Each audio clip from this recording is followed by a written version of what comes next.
Welcome to Lost Relation Chronicles. I've been married to Kathy for 15 years. We have 3 kids, Evan, Derek, and Lila, and a nice house in a good school district. Our lives are comfortable, 2 newer cars, and my wife has the luxury of working for a nonprofit because we don't really need the extra income. I have a job that interests me. The workload's eased up in the last few years, and my hours are reasonable. I travel occasionally, both for work and pleasure. On the surface, everything's great. Good family, a stable home, the 2-car garage. What else could I possibly want? But then, one evening after work, I came home to find Kathy sitting at the kitchen table looking nervous. "Hey, what's going on? Is everything okay with the kids?" I asked, immediately worried. She looked at me, her face tight with tension. "They're fine, Ryan," she said, her voice soft but steady. "But I have some really bad news. I'm leaving you. I'm going to marry Henry Caldwell." I froze. "What? Who's Henry Caldwell? What does he have that I don't? Do you love him?" She nodded, her eyes sad. "I do love him. We've been seeing each other for about a year now. He's the governor's cousin, on the side of the family that inherited most of the fortune. The kids and I are going to move in with him." That name hit me like a ton of bricks. Henry Caldwell? That Caldwell? Are you serious? You've been seeing him for a year and I never knew? What the hell is going on? I was stunned. My whole world had just crumbled. It's true then. The husband is the last to know. Well, I guess I made it easy for you. Me trusting you implicitly. Are the children mine? Of course they are. How could you think that of me? Oh, yes, they are yours. She was nice looking, but not a stunner. And nothing out of the ordinary in bed. Unless she must have worked a lot harder to please him than she ever did with me. But what's the point? The pain was turning to a bitter anger, but I was able to keep control of myself. I guess I've been screwing a $1,000,000 hooker. I glared at her, jumped to my feet, and gestured towards the door. "Well, get the hell out of my house, and don't let the door hit your butt on the way out. You goddamn cheating woman. Enjoy the good life, until he dumps you for someone younger. I have nothing more to say to you." She tossed an envelope on the table and moved quickly out the door, and I sat and cried. I went upstairs to lie down and saw that the children's rooms had been emptied out, including the pictures they had hung on the walls. It felt like I was living in a tomb. In the weeks to follow, she and Henry Caldwell refused to let me talk with my kids. It was Lila who snuck out and knocked on my door. We worked out a clandestine meeting arrangement. I got 6 burner phones and gave the kids one of the numbers. Every couple of weeks I gave them a new number, so if anyone checked their phones, my numbers were only called occasionally. We were careful about emails, which could only be sent from the library computers or a friend's computer, making sure that I use a fake name to hide from my ex. So, I kept up with their lives, not as often as I would like, while Lila called every other day, and the boys about once or twice a week. In the months that followed, it didn't get better. Words cannot describe the fury, hurt, depression that washed over me, that was drowning me. Kathy had traded up in marriage, so far up that she didn't bother to ask for any of our assets, alimony, or child support. There was no point. I guess, to her credit, she asked for nothing of any commercial value. But what she did take was priceless, my 3 children.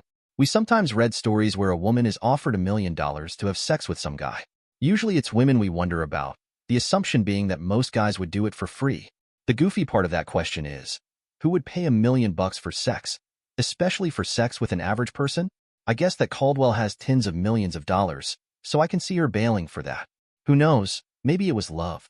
I can say for sure I wouldn't have run off with a Mrs. Caldwell, but I suppose you don't know until someone offers. And the kids too, hiding contact with me. I guess it's the money too, the promise of a free Ivy League educations, along with the more immediate pleasures of the lifestyle big money can bring. Cars, clothes, skiing in Aspen, summer in France, doesn't compare with surf fishing at the Jersey Shore with Pop, but neither does it excuse my children for not insisting on having a foot in each camp. I thought I brought them up better than that, but then they are kids. The biggest thing was still, what the hell did Caldwell see in her? She really didn't stand out in any crowd I could imagine. She was middling in about everything. She was really good with people, but so are a lot of people. As to our friends, most stayed cordial, but now being single, occasionally I was asked to a party, and I did have a couple of buddies to fish with, but I was really lonely without my best friend, and I felt like damaged goods, which I was.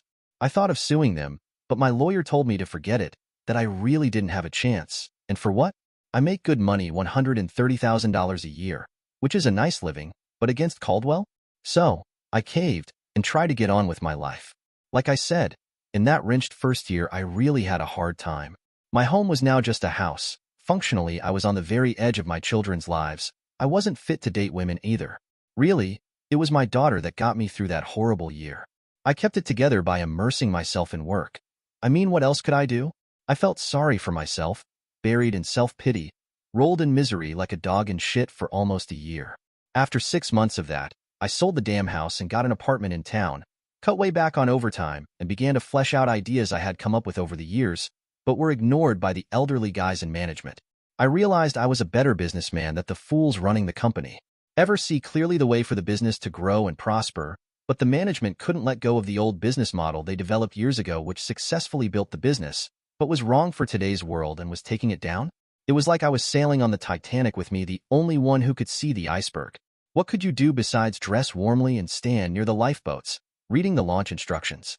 My job search was producing nothing, until out of the blue, I got a job interview from a company that bought one of our smaller competitors. They wanted me to implement my employer's old business model so they could grow their company. In a series of interviews, I pointed out the problems with that and outlined my own ideas. They were actually willing to pay a premium to lure me away from Titanic Incorporated and more besides because their business was in Chestertown, Maryland. I was able to negotiate a big vacation package by agreeing to take most of it 1 day a week and a contract tied to business growth and profits.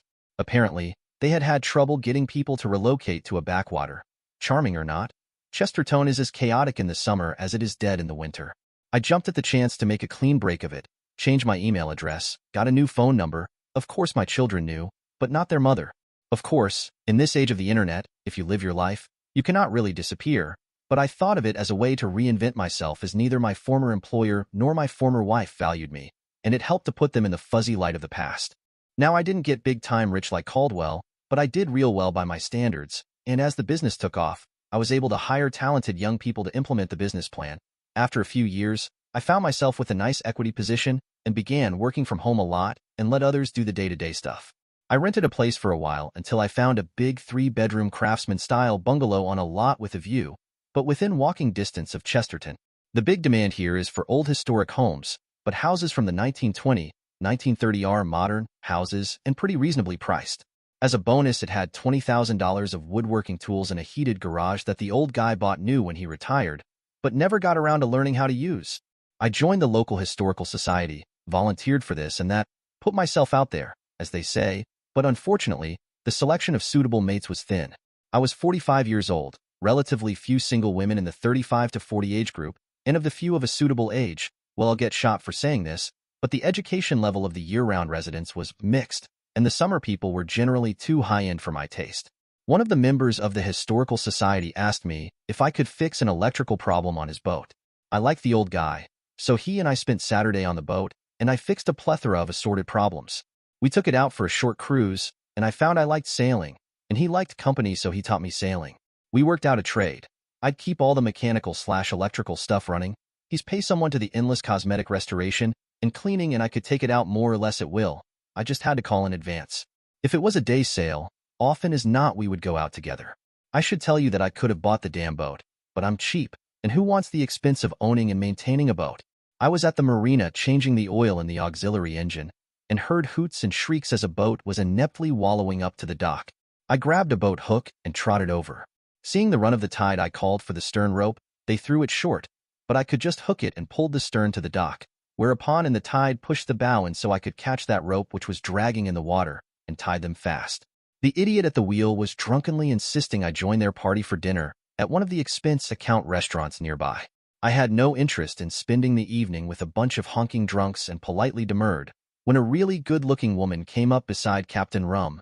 "Don't be put off by Wallace. I would like you to come to dinner with us. After all, you rescued us. So much you can infer from a sentience." She was sober, no rings on her left hand, nice-looking, educated, faint British accent, with a body built for comfort. "Now would you be sitting alongside me at dinner?" Hoots of teasing laughter from the boat. "He hooked the boat, and you hooked him. Way to go, Heather." We were smitten with each other. Heather was 7 years younger than me, worked in a law office in Washington, D.C., writing laws and regulations for lobbyists. She was a gorgeous thing, not Hollywood gorgeous, but somebody I certainly would pick out of a crowd. As we talked, I found she shared my politics, love of old things, the water, and reading. She couldn't have children, which bothered her years ago when she got the news, but over the years became reconciled with it. Me, after the experience I had with mine, that didn't bother me at all. Heather, I don't want this night to end. No strings here. Would you stay at my house? I've a guest bedroom with a locking door. Not that you need to. Got your driver's license with you? Give it to me. I handed it over. She took a picture of it with her phone, emailed it. There, if I don't come back in one piece, my mother will come after you. Can you drive me to Waldorf Sunday night? Sure. Where's Waldorf? No cabs around the restaurant, but I waved to a couple of older women I knew fairly well who were just leaving, and I asked them if they could drop us off at the marina where my car was. One of them had set me up with 2 blind dates and was delighted to see I was sweet on Heather. After the introductions to Grace and Eulalia, who prefers to be called Lily, they teased Heather. Lily started in. Ryan is a real asset to the town. I try to fix him up with a local girl or two, but my mistake was not being able to find anybody who looks as lovely as you. We want to keep him here, so when you marry him, you have to agree to live here. Grace chimed in. He can cook, fix anything, and has a good income. Plus, he's nice to sweet old ladies. Heather gave it right back. Well, if he's been rejected by all of the young women around here, maybe I should be careful. They must know something I don't. Lily, or more likely you recognize what you've got there. Bathes regularly, but a very disheveled dresser. He does need taking care of. Ladies, please, I just met Heather this afternoon. You'll scare her away.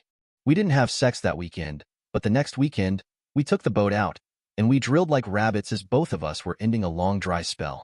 Physically, she was the opposite of my ex-wife. The ex was short, skinny, and blonde. Heather was almost as tall as me, nicely rounded body and jet black-haired. She was English, her father from Avery, England, and her mother from Madras, India. Best of all, we laughed at each other's jokes. Unfortunately, she was also the polar opposite of my ex-wife in not-so-good ways. Kathy was willing to try anything you ever read about or saw in a corn film, and willing to do it a lot. Heather liked sex, but she was pretty uptight. I was puzzled because she talked a good game, but was really limited in bed, and it wasn't getting any better. I had no trouble getting her to pleasure, but she thought BJ dirty talk, outdoor sex, and just about everything else was perverted or disrespectful to her personally. I was about to reluctantly toss her back into the dating pool when I got an inspiration one cold, wet day in the fall. We walking into Chesterton one Saturday, and I realized that she was the only woman in the town still wearing sandals. I wondered if she had a foot fetish. I got 2 drinks in her that evening at the restaurant and a glass of wine at the house, so she was pretty laid back. Heather, some people feel that sex can be gross or humiliating, and that loving people should be dignified when in bed together. I think my job is to do for you whatever you enjoy, and that your job is to do for me whatever I enjoy. Ryan, don't you like making love with me? What are you talking about? What we do, you and I, is love-making. You're good at that. But there's also lusty drilling and sex play, and we haven't done anything like that. Tonight, I'd like to do that. Well, we did just that. This year the weather was remarkable mild. Well into October, and our romance was perhaps the happiest time for me in decades. Once a week, weather permitting, we'd sail on Chesapeake Bay. Often it was warm enough to shed our clothes for a while, with nary another boat in sight, and have a beer, swim, and generally screw hard once or twice, and snuggling under a blanket as the boat rocked us to sleep, and then to make love in the cool dawn. That fall we fell in love. Our town is 150 years away from D.C. in lifestyle, but only an hour and a half by car. That winter, she sold her Waldorf condo and rented a pied-a-terre in D.C., moving in with me in Chesterton. She has a somewhat flexible schedule, and most weeks spent a couple of nights in D.C. and the rest with me. I proofread her stuff not so much for spelling and grammar, but for clarity and completeness. I would be bullshitting to say that I truly understood everything she wrote, but in the moment I could follow it, and if I couldn't, there was a problem with it. She was a bit more social than me, but I like people too, and we both enjoyed going out with her friends in town. Mine near home, and life was good.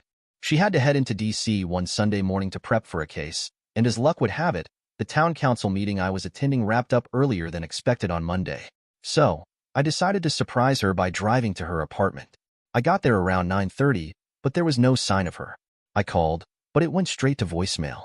Given the mess I'd just come out of with Andrea, my ex, I'll admit it made me uneasy.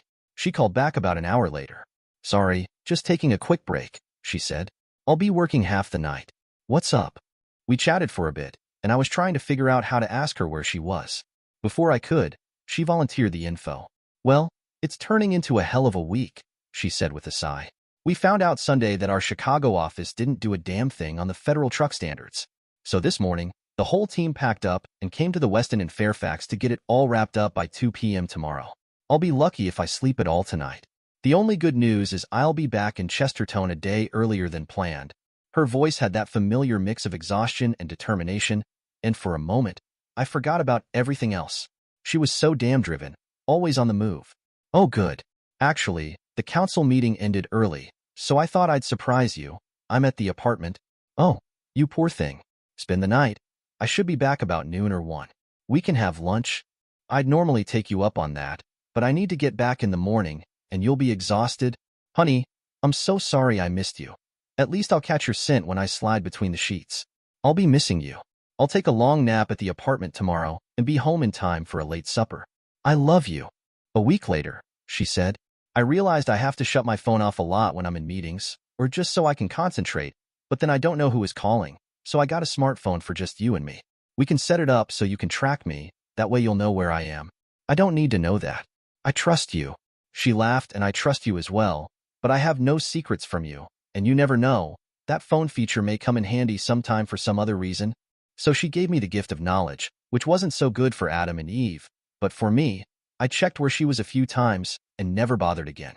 We had had the biblical 7 years of good luck, and I wondered if it was coming to an end when I opened my door one Saturday morning to be greeted by my ex-wife. I wrinkled my nose and said, "You're dead to me," as I shut the door. Of course Heather heard what happened. Who was that? My ex-wife. I told her to F off, but now she's was knocking again. On how nice, invite her in. I told her she was dead and shut the door on her. Heather glared at me. It's my house too, and you'll be nice to her if only because she's a guest in our house. Things are obviously going very poorly for her, or she wouldn't be here. Heather smiled as she opened the door. My husband tells me you're Kathy. How nice to finally meet you. I'm Heather, by the way. I looked at her more carefully and shivered a little. Kathy was always thin, but now she looked gaunt with sunken eyes and cheeks. My first thought was, what the hell did I ever see in her? And the second had me wondering if she was seriously ill. Kathy looked at me warily and said, I'm sorry to intrude. I won't be long. Heather slid right in with, don't worry about that. We're staying at home this afternoon. We were thinking of going out, but Ryan has some yard work to get done. I'm putting water on. I do so want to talk with you. Did you have a pleasant drive down? I took the hint and went outside. Call me when the coffees dripped and left them to themselves. It must have been 20 minutes later Heather called. Coffee's ready. I had put the last quart of oil in the mower and went in the house to clean my hands and pour a coffee. I sat with them as they finished their chatter. Peace came over me. I realized thankfully that I had no feelings for Kathy at all. No love, no hate, zero emotions of any consequence, and looking at the two of them, I could honestly say I was well rid of her. The coffee mugs were finally empty. So after all these years, Kathy, I don't suppose this is a social call. No, it isn't. You have 2 daughters. The youngest is 7 years old and needs a kidney transplant. Jesus, what a bombshell. No. Of course I knew she and Caldwell had daughter, but mine? Can't be. You don't say. That's too bad, but as you know I've never met this child. So why don't you go to Switzerland or wherever money can buy everything and fix her? That's got nothing to do with me. So for the second time, why are you here? My husband's shooting blanks and, handing me an envelope, I knew you would be doubtful. So I got the DNA reports. I didn't have a sample of your DNA, but all of your children have the same father. She's your flesh and blood. We're having trouble finding a kidney match, and she in total kidney failure. Ryan, she won't live all that long, and the doctors think you're likely a match. I'm not, or I wouldn't be here. I'm here to ask you to be checked for a match, and if so to save her life by donating a kidney. I'll pay you anything you ask. Heather saw me starting to go orbital and put her hand on my arm, squeezed hard, and jumped in. We need to discuss this. Why don't you email us the detailed information and we'll discuss it and get back to you. Every day she's suffering. Kathy, let me talk to Ryan. I'll call you the day after tomorrow. I promise. Heather stood up and rummaged in the desk for one of my business cards. As Kathy was leaving, I couldn't help saying sarcastically, it was nice to hear how the number of my ex-children is multiplying. Do let me know if any more pop out. Drive carefully on your way back to where you came from. I shut the door while Heather walked Kathy to the car talking earnestly. I reheated a cup of coffee thinking the nerve of the witch to rub her money in my face and went out to my shop. Heather called me couple hours later for supper. Well, there's what I'd call a troubled woman. Her child is dying, facing a slow death, and the only best hope is a big-time favor from a guy who hates her. And that weren't enough. Her marriage is shaky. That about sum it up? I don't hate her, I just despise her, and I don't despise her for dumping me, but rather for depriving me of my children, and depriving my children of me. She thinks she has it rough facing the loss of a kid. Okay, my kids aren't dead, but they might as well be because they aren't really a part of my life. You think the kid's really mine? I doubt she'd lie about that. I imagine you'll find out pretty quickly if they check you for a kidney match. Shit, I gotta read up on that. I really don't know nothing about kidney disease, transplants, or anything like that. You make her any promises? Just what you heard me say about calling her Tuesday. The child is stable, but not good. And Ryan, I'll support you, whatever comes. I got looking up on Wikipedia, the National Kidney Foundation website, and found that the kid eventually dies without a new kidney. There is a huge shortage of kidneys. The best outcome is if the donor is a close match to the recipient. The kid would probably get a transplant at some point, but it would be a miserable time for her until she got one, and she might still die of kidney failure. Sunday night, I poured Heather a glass of the good wine we save for company, not the usual plunk we have on the table. You realize I would love to kick that woman to the curb and throw her under a bus. She hasn't changed a bit. Had she not absolutely needed me, she never would have told me about my daughter. But I have to do this. You know that, don't you? This what? Throw her under the bus or donate a kidney. We both laughed. It broke the tension. Love, I wish the kid was okay. I wish your children were part of our lives, and I wish you got to keep both kidneys. But if I had a child, I know I'd do anything I needed to do to save her, and I know you feel the same way. So I understand why you need to give her your kidney. I saw that strength, that courage, and loyalty in you before I married you. I was thinking. So, she handed us a way out, didn't she? A free pass, I said, my voice low with frustration. But what do I want out of all this? Right now, it feels like all the pain and fallout is landing on me, and my daughter too. How do I get the ex and her husband to take some of the heat, to put something into this mess? I don't know why you'd care about that, she replied, shaking her head. Forget about them for now. Focus on what you want. Do you even know what that is? I paused, thinking about it for a moment. No, I guess I never really thought about it. Do you know what you want? She gave a soft chuckle, patted my arm, and smiled. That's a question only you can answer. I leaned back, looking out the window, lost in thought. I was thinking, when the boys were growing up, I was so caught up in working, bringing home the money, fixing up the house, the cars, that I never really got to enjoy them. And then they were gone. So now, I've got this daughter I don't even know. I want to be a part of her life. I want to be there for her, to have my picture taken with her on prom night. They still do proms, right? Heather nodded in agreement, though she seemed unsure where I was going with it. I want to raise her like I should have raised my older kids. That's what I want. There was a long silence before she spoke again, her tone serious. Jesus, Ryan, you're thinking about custody, aren't you? She'll never give you that. And honestly, it'd be traumatic for Maria too. I mean, I'd love to have my own daughter on weekends, but it's a lot to ask of anyone. I sighed deeply, knowing the road ahead would be far from easy. But for the first time in a while, I felt clear about what I wanted. I think she might give us custody. Remember the judgment of Solomon? 2 women claim a child. Solomon decided to cut the kid in half, 1/2 for each claimant. One woman agreed, the other renounced her claim, rather than the child die. Solomon declared her the mother. Kathy will do the same, but I want her to have to work for it. Ryan, you don't believe that.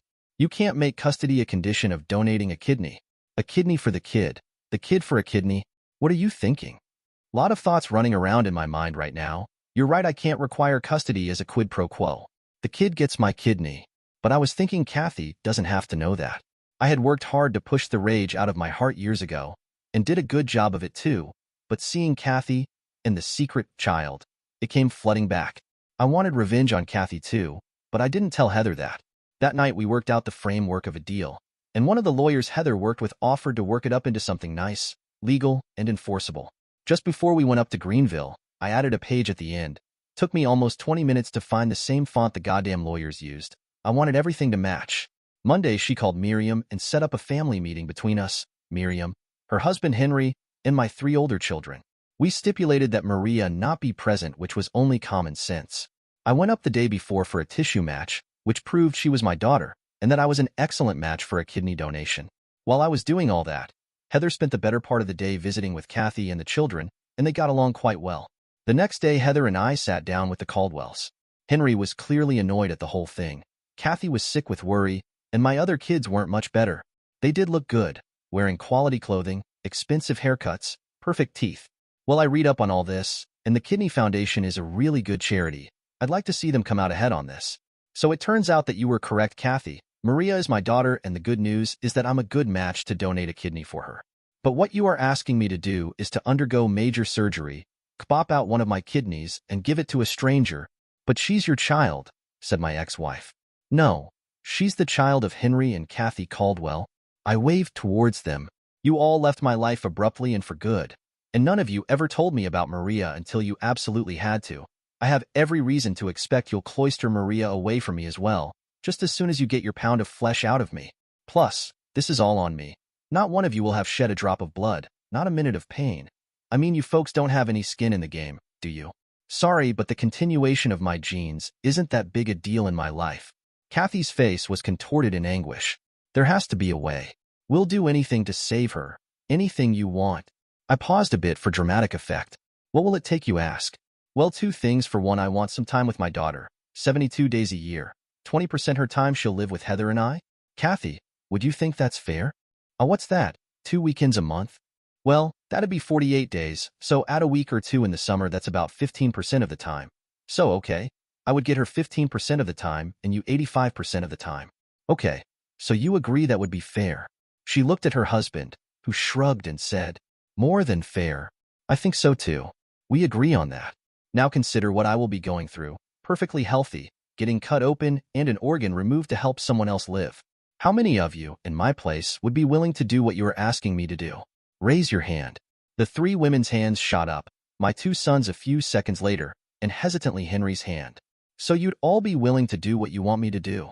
They looked at each other nodding. Then we have the makings of a deal that will help the Kidney Foundation too. On one day, Kathy and I will donate kidneys, one to Maria and one to the transplant program. And when I come out of surgery, Henry goes in to donate a kidney to the foundation as well. When that happens, Maria gets my kidney. I get custody of Maria. What do we say? 15% of the time. That seems fair to us all. How's that sound? You two will be written up in the paper as heroes. Henry saw a distinction. You'll take credit for it all. What's credit to me? You can say it was your idea. You're all the more noble because your donation is going to strangers, not to kin. Everybody nodded. They were good with it, but Henry didn't look all that happy. I gave him a verbal poke. You okay with this, Jim? He quickly put on his public happy face mask. Sure, it's a good thing to do, and it helps lots of people. So why not? Kathy? They all smiled and nodded. Kathy gushed. Thank you, thank you, thank you, Ryan. You don't know what this means to me. You're wrong about that, Kathy. I do know what this means to you. In fact, more than you realize. But we all agree that Kathy, Henry, and I will donate a kidney. Nodding all around. Okay, so here's the contract for you all to sign. There is a penalty clause on the next to last page, which is my second condition, and Kathy and Henry have to initial it and date it. Henry got serious in a hurry. What the hell's this about a contract? We're all family here, that's not called for, and I for one won't sign. My replacement was grating on my nerves, the pompous prick. We're all a family here, Jimmy, only like the interlocking Olympic rings. Different families, my wife and are a family, and you, Kathy, and the children are a family, and the children, Kathy and myself, are a biological family. So the family bit is sort of muddled. The nice thing about contracts is everybody knows what they are agreeing to in advance. And the penalty clause.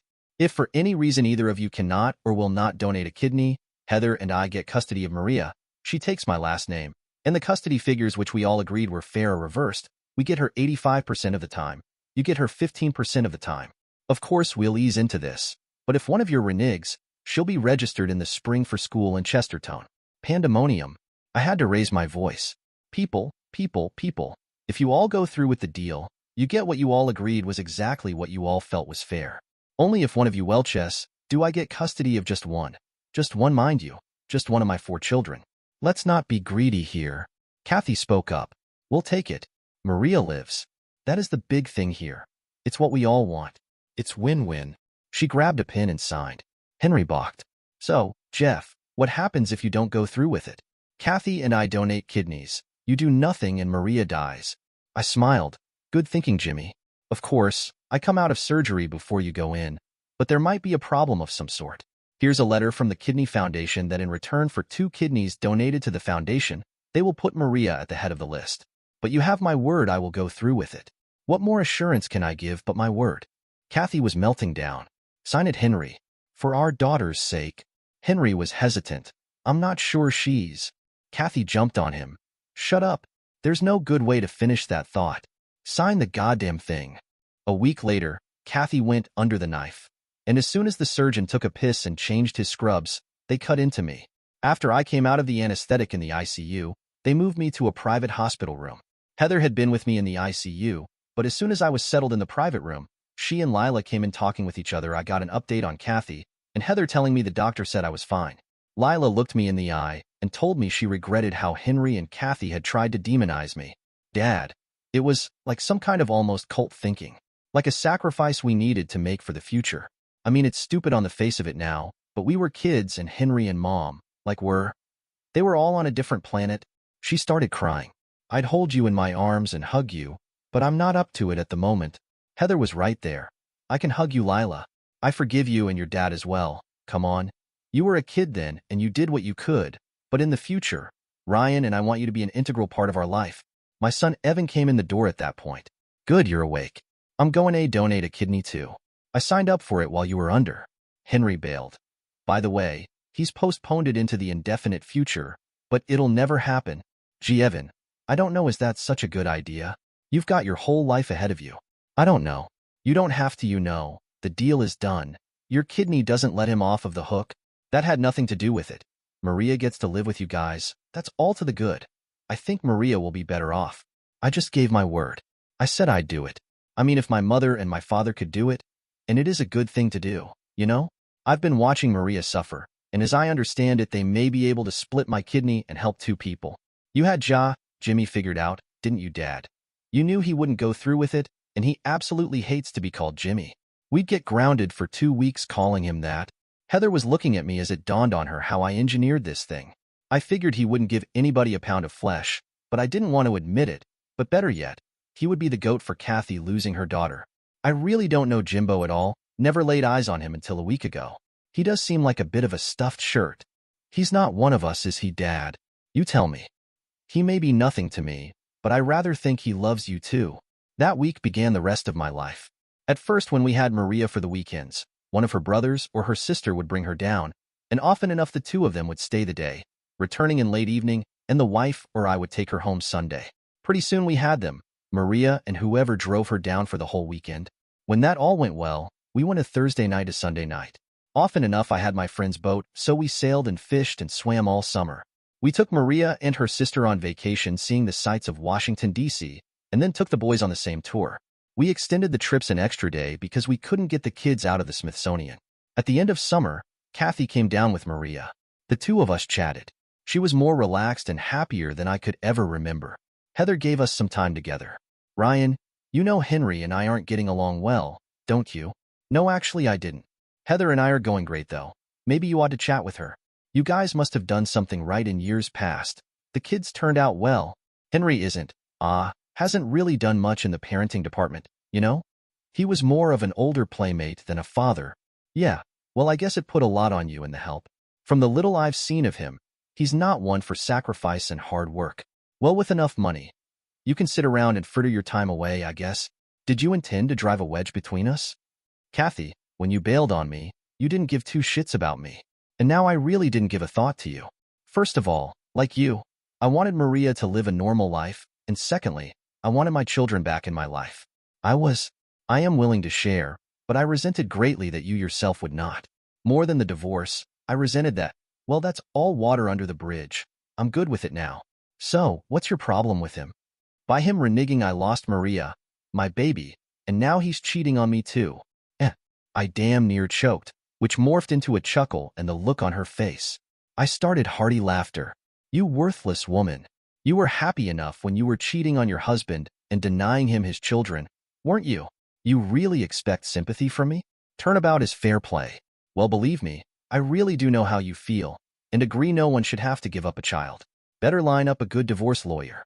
You'll still be rich, or is there a prenup? She started to laugh too. Ryan, you can get me laughing. Yes, turnabout is justice, but justice doesn't feel good from my end.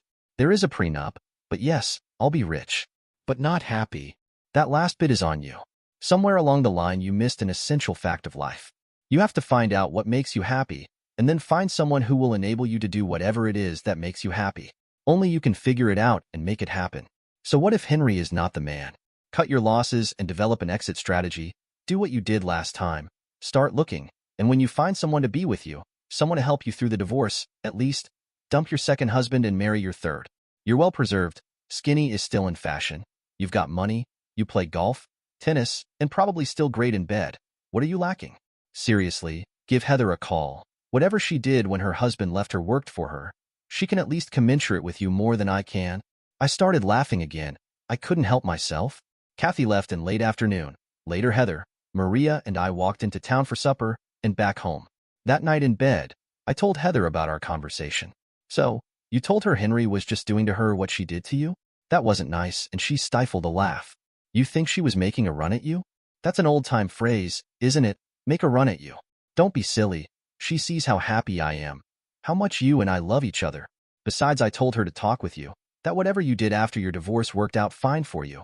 She can rot in hell for all I care. I went on to tell her how much I love you. Heather and I had as grand a time that night as one could have and not wake Maria. Kathy eventually moved to Florida and invited all of us down for Thanksgiving one year. She had the dinner catered, and honestly, it was awful.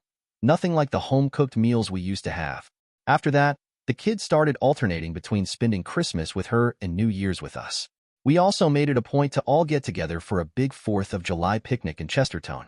The kids kept in touch with Henry, and to be fair, he took care of them financially. As for me, I only saw Henry twice after that. Once at Lila's wedding, and again at Evan's. When Derek married Ella, we held the ceremony in Chestertown, but Henry didn't even respond to the invitation. To his credit, though, he did send them a check a couple of weeks later. Kathy, on the other hand, well, she spent a fortune on plastic surgery over the years, trying to hold onto her looks. But no amount of surgery can change what's inside, and over time, she grew bitter and envious. Eventually, the kids decided it would be easier if she visited each of them for the holidays, rather than all of them visiting her. That way, each one took their turn with her, but none of them had to deal with her too often. They tell me she's had a string of lovers over the years, but none of them stuck around for long. It hasn't been a happy life for her. As for me and mine, we're good. Dear listeners, please share your thoughts in the comments section below, and don't forget to like, share, and subscribe.